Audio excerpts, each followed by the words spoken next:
Ja, liebe Damen und Herren, das war Joey.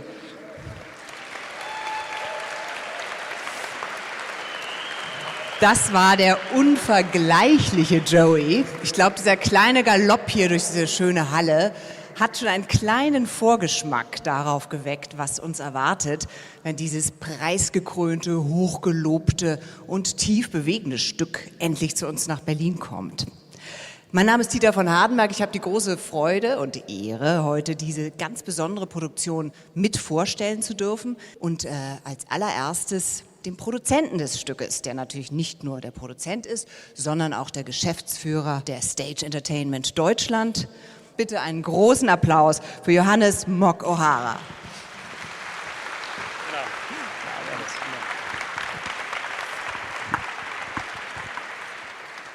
Ja, einen wunderschönen guten Abend, meine Damen und Herren. Und als Musical-Produzent ist man glücklicherweise oft in der Lage, tolle, spannende, emotionale und große Projekte anzukündigen.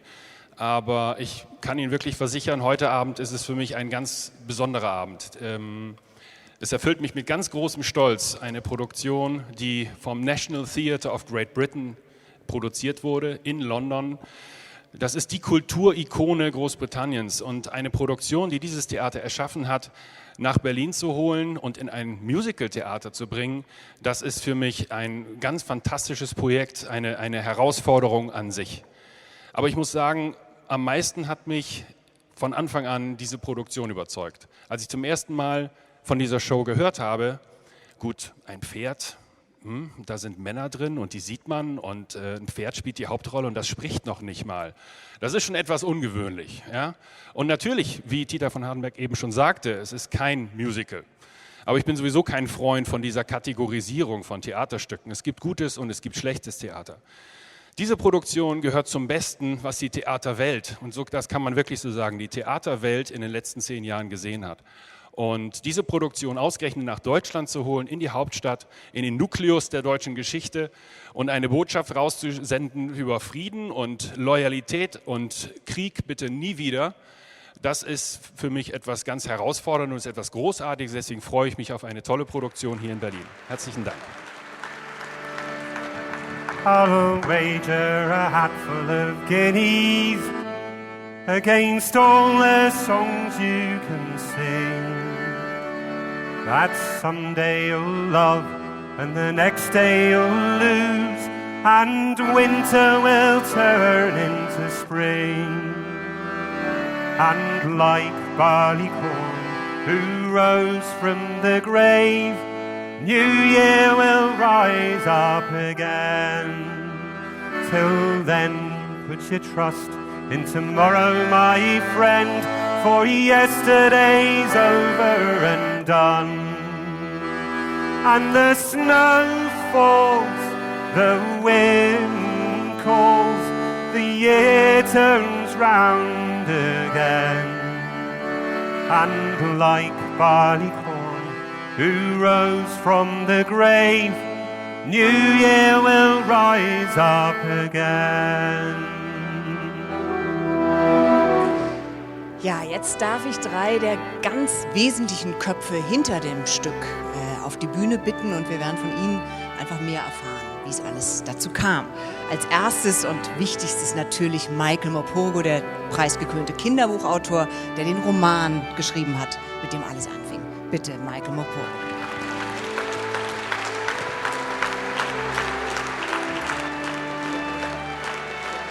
Ich bitte auch auf die Bühne den Executive Director des berühmten National Theatre Great Britain, Nick Starr, der seit 2002 für Besucherrekorde sorgt.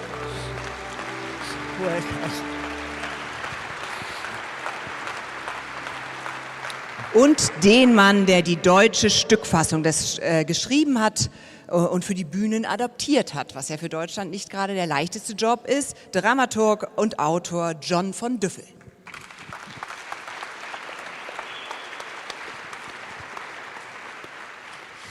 Ja, wir haben uns überlegt, es ist eigentlich das Einfachste und auch das Beste, wenn der Autor selber sagt, wie es dazu kam und wie es alles anfing. What brought you to the idea to write this play in this book? Shall I tell you? Yes, yeah, please give us an introduction. Here's how Warhorse began. In my village, there is a pub. I go to the pub sometimes. I have a beer. I love the pub because it's the place where everyone in the village comes to. I knew when I moved there 35 years ago that in the village there were 3 old men who had been as soldiers to the First World War and come back. After a year or two, I went to the pub and I was sitting there in front of the fire, as I said, having a little beer. And one of these old men comes in and sits down. And I said to him, "Hello?" He said, "Hello." They don't speak much in Devon. We just say hello.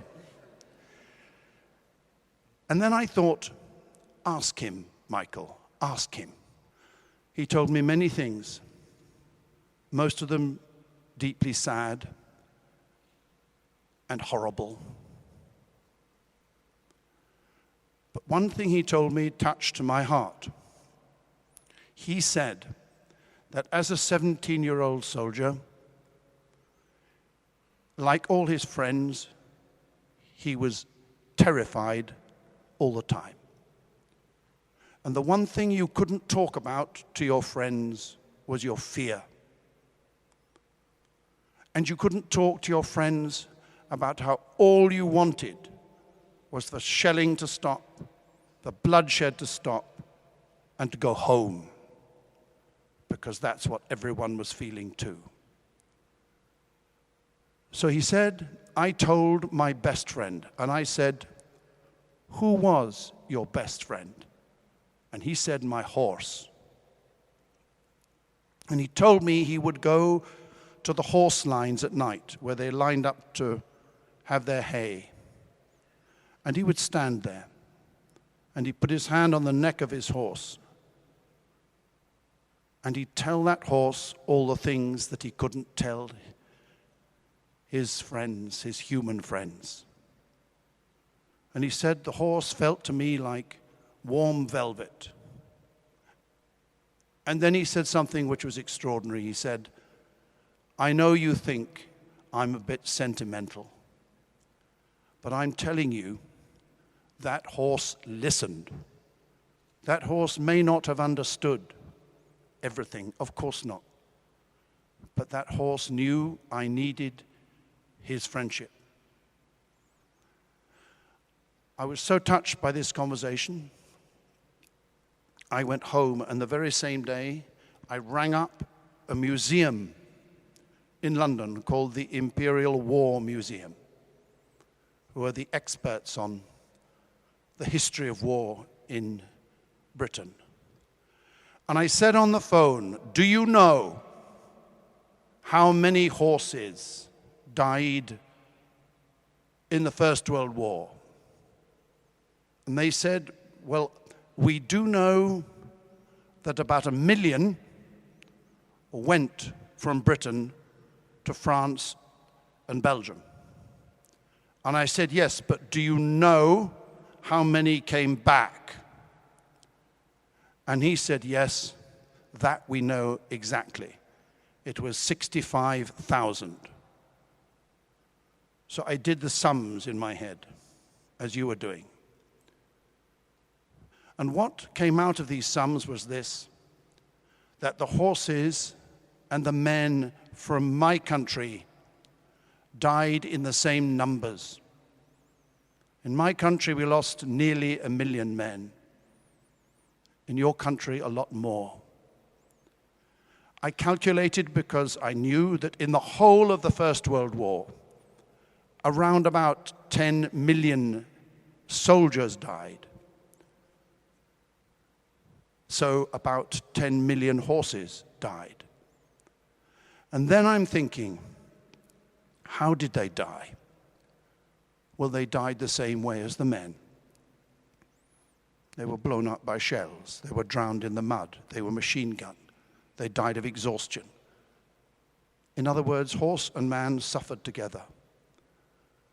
And as a writer, a story maker, I thought to myself, I need to write a story of one of those horses. But here's the thing. I didn't want to write a story from the British side, or the French side, or the German side, or the Belgian side, or the American side, or the Canadian side. I wanted somehow to write a story, if I could, of the universal suffering in that war. And so I thought, tell it through the eyes of the horse. My horse, Joey, I called him. You've seen him. Leaves my village, sold to the army from a farm. Joins up with the British cavalry, listens, gets to know and love the British soldiers he's with, goes across the sea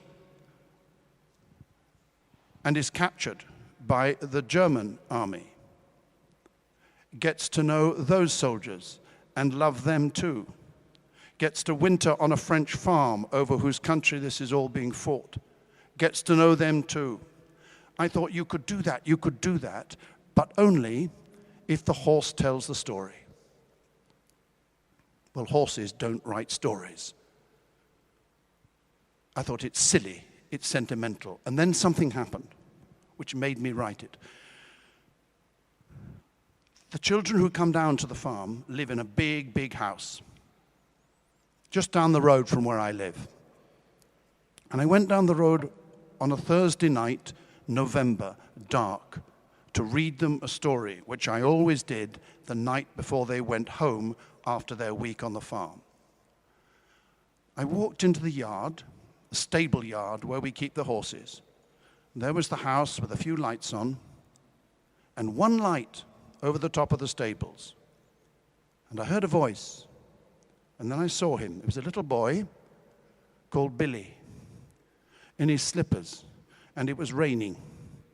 And I was about to say to him, Billy, go inside, when I remembered something about Billy, which the teachers had told me 5 or 6 days before. They had said, this boy is so nervous, so frightened, he doesn't speak. He hasn't spoken in 2 years in school. They had asked me not to ask him any questions, not to make him answer. So I hadn't. I just watched him all week. And he never said a word to his friends, to anyone. He just did the work. And he was fantastic at the work. He was the first to put his hand under the hen to take the egg warm. The first to want to move the sheep. He loved the animals, but he didn't talk. And I was stood there in the yard watching him, and Billy was talking to the horse. Talking, talking, talking. The words simply flowed. I went and fetched the teachers. I said, you have to come to see this. Billy is talking to the horse. So we all stood there, 4 of us in the darkness, listening to Billy tell that horse everything he'd done on the farm that day. Of course, I was very moved. Of course I was. It seemed like a miracle. And then I noticed something else. That the horse knew it was special. She stood there, and I could see her muscles in her neck and her ears. Everything was listening to this child. She knew she had to stand there and be his friend. And then I knew it wasn't sentimental. Then I knew you could tell the tale of Joey that way. So I wrote it. And then what happened is the book came out. And it wasn't at all successful. It sold maybe 1,000 copies a year, maximum. And then what happens? I get a phone call from the National Theatre in London, out of the blue, from a completely mad theatre director. I knew he was mad. He said, Michael, my mother told me to read a book that you've written called Warhorse. And I always do what my mother says. So I read your book, Warhorse, and it so happens I think it could make an extraordinary play with puppets. I said, puppets? He said, yes, puppets. That when he said, come up to London and I will show you the work of handspring puppets and you will be convinced, I went up and I saw just a video of a giraffe walking across some workshop floor somewhere. And just looking at this creature, this spirit of giraffe, brought tears to my eyes. And I thought, yes, maybe this could happen. Maybe it could work. And 2 years later, there I was in the theater, sitting there. And that puppet came on stage. And I could feel 1,000 people all around me, completely focused on this little creature. And then following the journey of this creature through the story. Because finally this story, although it's called War Horse, it's not about war. It's about reconciliation. It's about how men and women in that war and all wars suffer the same. I have to say one last thing. After a year at the National Theatre, I had a conversation with the great theatre director, Sir Nicholas Heitner. And I said to him, what I really want is this play in 2014 to be in Berlin, London, and if possible, Paris. Well, it might happen. Thank you very much.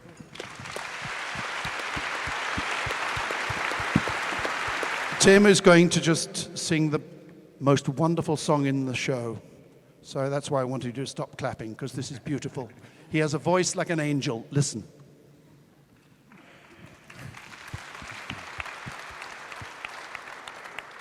Fading away like the stars in the morning, losing their light in the glorious sun. Thus would we pass from this earth and its toiling, only remembered for what we have done. Only remembered, only remembered, only remembered for what we have done. Thus would we pass from this earth and its toiling, only remembered for what we have done. Ja, Michael Morpurgo, vielen Dank für diese wunderschöne Einführung. Ich glaube, wir haben alle jetzt ein Gefühl dafür gekriegt. We really got a sentiment for the story. And, well, it seems quite brave, as beautiful as the story is, but it still seems brave to make a production out of it. What gave you the courage? Well, the theatre, you should understand that the National Theatre really exists not to produce hits, but to tell stories and to produce a great range of work. So really this show came along in a tradition of family shows. And as Michael mentioned earlier, Tom Morris, who was an associate director at the National Theatre at the time, was charged with coming up with the next family show. And he and I went to visit Handspring in Cape Town, and we saw the giraffe that Michael mentioned. And one of the characteristics of the National Theatre is it has a research and development department. It has a thing called the NT Studio, which exists purely for experimentation. So when the idea was had to do Warhorse, and the idea was had to invite Handspring to come and make the puppets, there were then about 3 years of workshops with the script to discover the language, discover the puppetry language of the show. And then we were putting it on for 80 performances. That was our objective, just 80 performances at the National Theatre. So the show then took off, and we decided to bring it back the next year, and then it was very clear that it had reached a much wider audience. And there is one other particular characteristic of the National Theatre, which it tries to be an inclusive theatre, a popular theatre. Warhorse is one end of the range of the work we do, but when we see a hit, we want to have more people see it. So we moved it to a theatre in London and now it's celebrating its 5th anniversary, and as Michael said, we've taken it to New York and Toronto and Los Angeles, and now, in a way, most movingly, to Berlin. Hat die deutsche Übersetzung gemacht, wahrlich nicht der einfachste Job. Wir haben ja nun als Deutsche nicht die beste Erinnerung natürlich an den Ersten Weltkrieg. Wie kann man das machen, dass auch Deutsche gerne sich das anschauen? Naja, zunächst mal die wichtigste Sprache, die in dem Stück gesprochen wird, ist die des Pferdes. Das ist eine universale Sprache, das hat ja Michael Morpurgo schon ausgeführt. Das heißt, das Pferd wird von allen Menschen der Welt, aber natürlich auch auf der Bühne verstanden. Und insofern ist das sozusagen schon mal eine Sprache, in der sich alle treffen. Das andere ist, natürlich spürt man besonders die Bedeutung dieses Projektes auch für die Seite sozusagen, die es produziert, die es erfunden hat, denn die historische Bedeutung von dem Transfer dieses Stückes und Stoffes nach Berlin liegt natürlich auf der Hand. Vor etwas weniger als 100 Jahren waren wir Feinde. Vor etwas weniger als 100 Jahren haben sich Deutsche, Engländer, vielleicht unsere Vorfahren auf dem Feld bekriegt. Und jetzt wandert eine Geschichte, die natürlich eine Geschichte der Versöhnung ist, wie Michael Morpurgo ausführte, also Reconciliation, Versöhnung ist, glaube ich, die ganz wesentliche Seite dieses Stoffes. Nun führt sozusagen diese Geschichte verschiedene Völker gewissermaßen zusammen in einem großen Projekt der Verständigung. Und so, wenn man jetzt mal so einen euphorischen, erhabenen Tag erwischt als Übersetzer, ist das sozusagen der Job sozusagen für diese Verständigung zu sorgen, dass man für diese Übersetzung natürlich auch nochmal gucken muss, wie viel Anregungen man, die übrigens sehr stark von der englischen Seite kommen, wie viel Anregungen man aufnimmt, um die deutschen Charaktere eben für eine deutsche Zuschauerschaft auch spannend und glaubwürdig zu machen. Das ist natürlich sozusagen einer der speziellen Aspekte dieses Jobs, aber das Hauptsächliche ist eigentlich, dass man den Stoff ein bisschen verwandelt, um ihn zu dem zu machen, was er eben für das englische Publikum, für das amerikanische Publikum ist, aber vielleicht eben auch demnächst für ein französisches Publikum und dann eben auch hier in Berlin. Michael, does it mean a lot to you that it is played in Germany now? It means everything. I'm a war baby. I was born in 1943. So I grew up, as many people here did, with the ruin of war all around me. The buildings, the lives of people. So I know what war does. I know what a waste it all is. And I've written many, many books now, which, yes, are about war, because I'm still trying to work it out why it is that we do this war thing. We still do this war thing.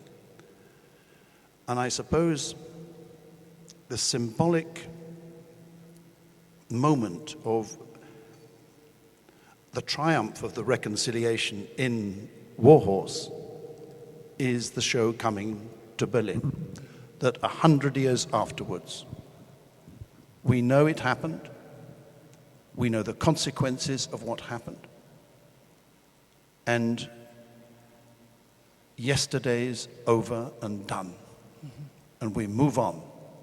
That's what's important. It's a very puristic stage. Most is happening in the heads of the audience. How does that come about? Well, an extraordinary thing about Warhorse is that such an apparently simple image is conjured by so many people. There's a very large creative team that worked on it, about 14 people, and it comes from a theory of theatre, of poor theatre, although actually what's going on is enormously complicated and multi-layered. And there's a great deal that's done with the lighting, with projection, with song and with music. And that's why I think it's become such a popular, it's almost its own form of theatre. It's certainly not a musical, and it is a play, but it communicates in many different ways. The image is always very simple. Ja. Letzte Frage. Glauben Sie, das wird in Deutschland auch so ein Erfolg werden? Was ist Ihre? Ja, ich glaube, ich kann die Frage damit beantworten, dass ich das aufnehme, was Nick Starr gesagt hat. Das Besondere, glaube ich, ist auch an dem Pferd, wie Sie jetzt schon gesehen haben, dass jeder Zuschauer auf seine Art und Weise mitspielt, durch seine Fantasie. Dass die Fantasie der Zuschauer sozusagen das Pferd erst wirklich zum Leben bringt und man wird sozusagen zum Mitarbeiter im Kopf für diese Show. Und das ist das Besondere. Man hat nie das Gefühl, man sieht eine weitgehend leere Bühne, sondern man bevölkert diese Bühne mit seinen eigenen Fantasien und dadurch wird das sozusagen so lebendig. Und die Verbindung, von der Michael Morpurgo gesprochen hat, zwischen Pferd und Mensch, in gewisser Weise ist es auch eine Verbindung zwischen Theater und Zuschauer, denn sie kommunizieren mit dem Stück. Sie werden sozusagen Joey zu ihrem Joey machen. Sie werden ein Gefährte von diesem Pferd werden, das verspreche ich Ihnen hiermit. Es ist, glaube ich, das Magische an diesem Stück, dass der Zuschauer in einer Weise mitbeteiligt ist, wie es ganz selten der Fall ist. Und es ist wirklich wie eine Beziehung. Man tritt in eine Beziehung zu dem Stück, man tritt in eine Beziehung zu diesem Tier. Und ich glaube, deswegen lässt es einen auch nicht mehr los. Das ist wirklich faszinierend. Jeder, der davon redet, kriegt diesen schwärmerischen Ausdruck, den wir hier gerade erleben. Ich würde es auch gerne fortsetzen, aber jetzt habe ich eine Verabredung mit Joey himself. Thank you very much, but now I have a date with Joey, so we can't go on talking. Thank you.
He's a little nervous of ramps.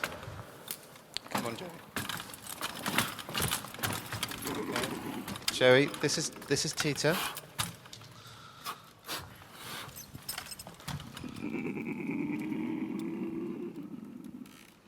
Es ist unglaublich. Man benimmt sich sofort als sei ein echtes Pferd da. Die Leute stehen ungern hinter ihm. Maybe you can tell us something about the mechanic. Why does it need 3 men for one Joey? Joey didn't always look like this. When Tom Morris first invited Handspring to come to the National Theatre studio, Joey was just some pieces of cardboard which we carried around in a small room.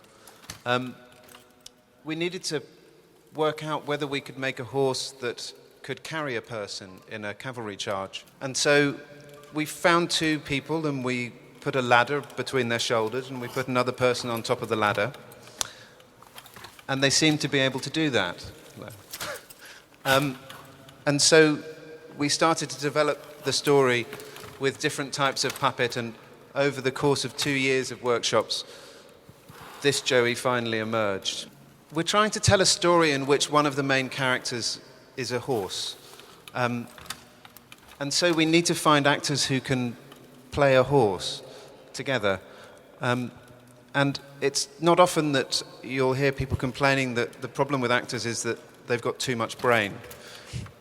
But each of these people have too much brain for this horse. So we look very hard to find actors who can work together and who have a small enough ego.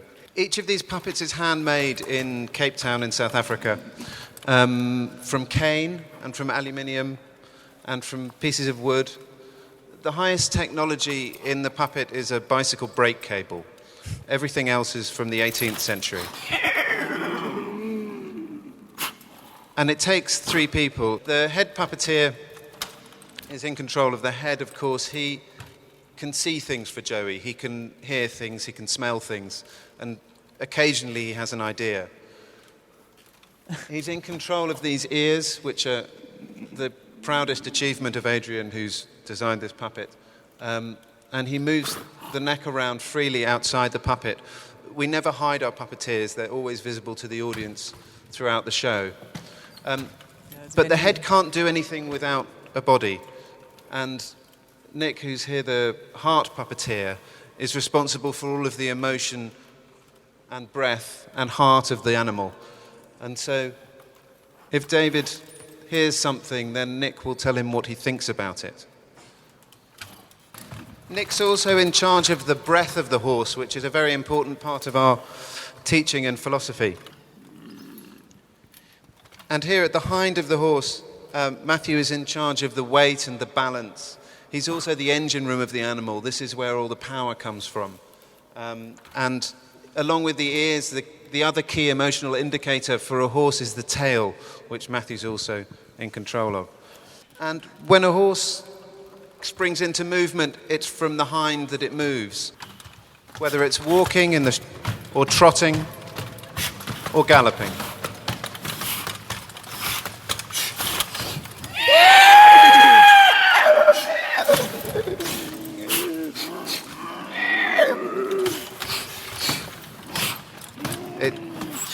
We've got you a little bit excited. Sorry. I think we might need to let Joey cool off with a glass of water before he comes out again, but thank you very much, Joey.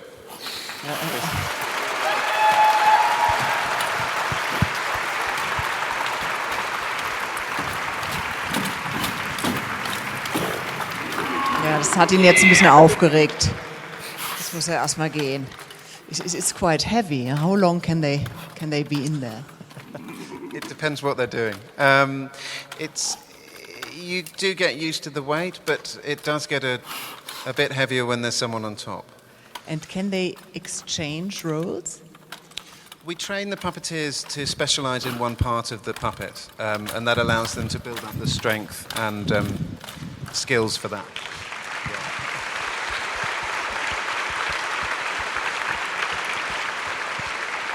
And how do you train people for this? It's a difficult job to find people for. We're at quite an exciting time in the German production. Yesterday afternoon in Hamburg, we held the last of our final auditions for the horse puppeteers for this production. It's a very difficult and long process. There's nothing on people's vita or resume that tells you whether they can do this. So the only way we know of finding the people is to bring a horse and put them in it. 2 weeks ago, we took over 100 German actors, dancers, acrobats, and performers and started to put them into Joey and see who had a feel for it. And I'm incredibly excited with the people we found. They're sensitive, they're intelligent, they're thoughtful, they care, they feel for each other, and I think we're going to have a very exciting company here. It's perhaps important to say that the puppeteers are improvising throughout. If your job is to act as an animal, it's important that you're unpredictable. And so, as far as possible, we don't choreograph the work that the puppeteers do. Hier sind die drei. Here they are. Matthew Forbes, Nick Carini und David Emmings. Have a seat. You must be exhausted. Do you always act as a team, or does it change? The three of us have worked together on Warhorse in London for the past year.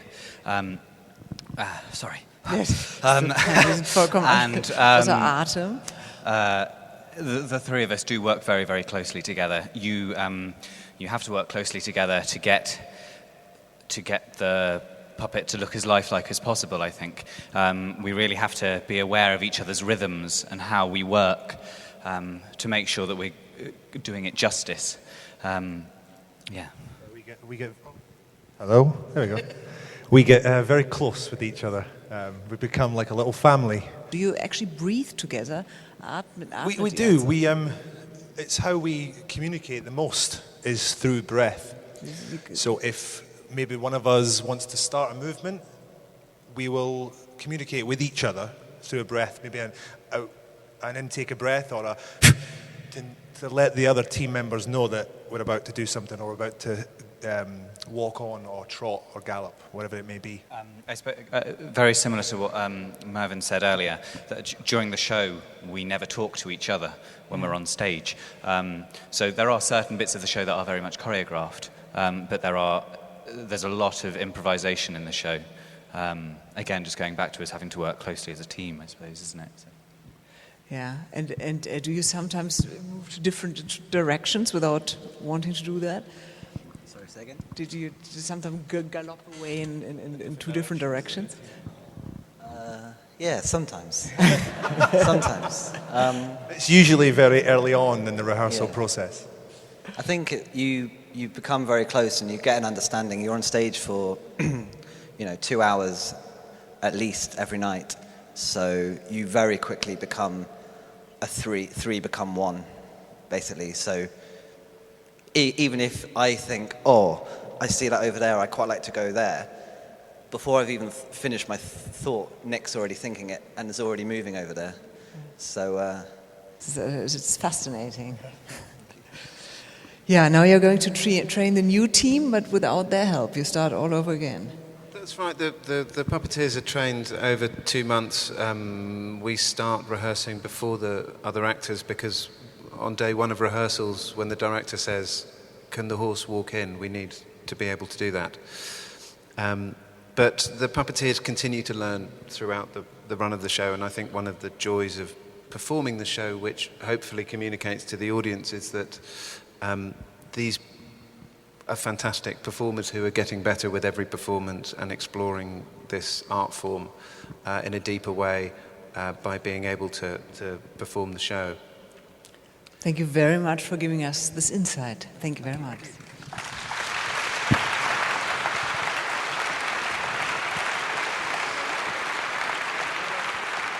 Ich bin ehrlich gesagt nur noch jetzt hier auf der Bühne, um mich bei Ihnen beiden ganz ausdrücklich zu bedanken. Also erst einmal, Professor Koch, an Sie ein ganz herzliches Dankeschön dass wir in Ihren heiligen Hallen hier sein dürfen und auch natürlich, dass wir beide Kooperationspartner sind. Also auch hier schlagen wir eine Brücke zwischen der Museumswelt und der Theaterwelt und das geht wunderbar zusammen. Das Deutsche Historische Museum und Warhorse passen hervorragend zusammen und deswegen vielen Dank für die Kooperationsbereitschaft. Ja, der Dank.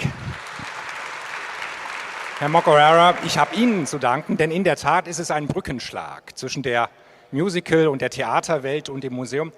Beiden geht es um das Storytelling, das Geschichtenerzählen. Und dieses Deutsche Historische Museum schreibt sich eben auf die Fahnen, die deutsche Geschichte in internationalen Zusammenhängen zu schreiben bzw. darzustellen. Und was liegt näher als ein Thema internationalen Charakters, der Erste Weltkrieg, der sich in 2 Jahren vom Ausbruch her zum 100. Mal wieder jährt. Und es ist in der Tat ein Thema, das bis auf den heutigen Tag interessant ist, das uns bewegt und das auch als Urkatastrophe des 20. Jahrhunderts hier in Berlin, an diesem Ort, wir sind ja, das darf ich an dieser Stelle vielleicht sagen, im barocken Zeughaus, dem ältesten Gebäude am Boulevard unter den Linden, dem Waffenarsenal Preußens und damit natürlich auch im übertragenen Sinne ein historischer Ort, wo es um Waffen und damit auch um Krieg und Auseinandersetzungen geht.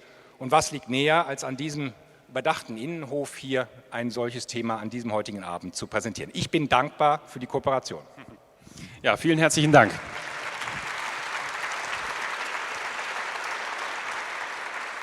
Also so passend wie dieser Ort für diese Feierlichkeit ist, so ist ja auch unser Theater, das Stage Theater des Westens, auch passend für dieses Stück. Das ist das einzige Theater bei Stage Entertainment, was den Ersten Weltkrieg miterlebt hat. Es ist ein historischer Ort, er steht für diese Zeit, hat auch die Aura und es ist das Theater des Westens. Das heißt, worum geht es in diesem Stück? Um 3 Nationen, die Franzosen, die Engländer und die Deutschen. Und somit passt das wunderbar zusammen und ich glaube auch die Kooperation passt wunderbar. Ja, am 20. Oktober 2013 werden wir Premiere feiern hier im Stage Theater des Westens. Und Herr Kieker, wir sind schon seit langen Jahren Partner, Kooperationspartner, uns verbindet eine sehr enge Zusammenarbeit, aber ich glaube, bei Warhorse können wir das vielleicht noch ein bisschen toppen, denn ich glaube, das bedeutet auch für Sie und für den Tourismus in der Stadt noch etwas Besonderes. Ja, also genau solche Produktionen brauchen wir und Berlin als Stadt, Berlin as a city is a great storyteller itself and this great attraction will help us to tell the story. Und ich glaube, deswegen dürfen wir uns darauf freuen. Und wie gesagt, wir arbeiten immer sehr gut zusammen, denn die Stage und Sie, Herr Mock-O'Hara, helfen uns immer beim Storytelling hier in der Stadt. Und wenn wir das noch verbinden können mit dem Deutschen Historischen Museum, wenn wir auch den Musical-Begriff ein bisschen erweitern können, auch, denn es ist ja eine sehr ernsthafte, eigentlich eine traurige Geschichte, dann bin ich sehr froh.